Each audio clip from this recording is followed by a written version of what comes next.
wala ka na doon. So, pwede ka ba maging duo? Lo, anong kunik? Naghahanap nga ako ng kaduo. Bigla ka naman nag-reply. So, gusto mo ba ng kalaro? Laro lang ah. Oo naman. Sige, 1 game lang. Dami pang sinasabi no? Makikipaglaro din naman pala. So ayun, yun yung naging kwento namin kung paano kami nagsimula ng online girlfriend ko. Halos maghapon magdamag kami naglalaro ng iba't ibang online games.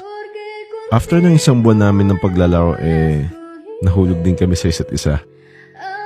Kimiko, may tanong pala ako. Ano yun? Tingin mo ba pwede tayo mag-level up? Paano mag-level up? Like, kung pwede ba tayo mag-level up sa pagkakaibigan? Or more than just a duo? What do you mean? Gusto kasi kitang maging kaduo for life.